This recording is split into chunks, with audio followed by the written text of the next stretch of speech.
šampioni titulije, ajmo svi u glas, Radovan Karadžić navija za nas. Ej, Delije, ajmo svi u glas, Radovan Karadžić navija za nas. Ajde s ove strane, ajde s ove strane. Hej, odakle si?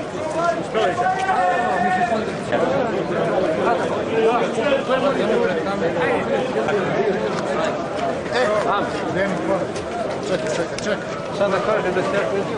Idemo i dalje u susret ovoj vrlo interesantnoj i uzbudljivoj i nadamo se na kraju dobroj utakmici, a ovog čovjeka, ne znam na koga vas ovaj čovjek podsjeća i na koga vam liči, kažem, dobro večer Čiča, kako si?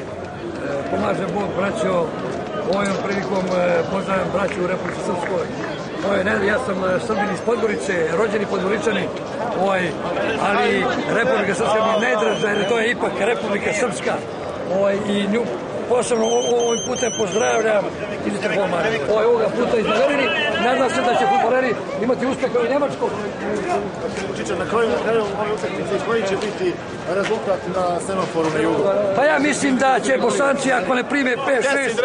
Bravo, braćo, bravo. Ako ne prime 6 Bosanci, neka budu zadovoljni večeras. Ipak da znaju ko je stariji i što je Beograd i srpski narod koji ima 20 miliona Srba u Republici Srpskoj, Srbiji, Crnoj Gori, dijaspori ima 20 miliona. I ako mogu da se složi, to će biti sila i reprezentacija da krene i fudbal u našoj zemlji.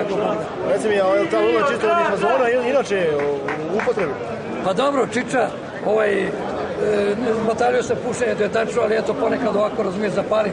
Moram, razumiješ, posebno kad idem na ove velike skupove, moram da idem tako obijentu pravu srpskom. I kažem, ova kruna sveta koja je na mojoj glavi, treba da znaju svi, pošto još uvijek ima oni koji vole Broza, koji je taj srbomrzac najteži koji treba da znaju da je sveta kruna pobjedila da bi bilo za sve bolje u toj nesrećnoj Titovoj Jugoslaviji. To je Šajka Čačure koja je stvarala ovu državu, to treba da znaju i sveta kruna. Ćemo skrsni prije svega Srbije naša matica i onda svi Srbi, a ima nas, kako rekao, 15 do 20 miliona. Da, Bog zdravlje, da se vidimo čim prije tim bolje. I ovom prilikom da pozdravim braću u mojoj Republici Srpskoj, dijaspori i sve braću, ovi naša Srbočidom. I sestre Srpkinje, da. Obavezno, prej to ne pravi Srb. I pozdravim ovoga puta da pozdravim moje brata Slavuja, organizatora i velikog čovjeka, mi su se sviđali. Znam da je tu u Beograd, moram ga potražiti ovaj... Puške, kladi, poštovanje. Evo dobar, bio na Manjački, brate, jesi legenda. Jeste. Pa jesi, evo. A što mu naslikalo, što mu? Šta ima, bre? Da, vidiš ti. Znači. Ajde, Vuka. Živjela, Kraljevina Srbija! O, djeco,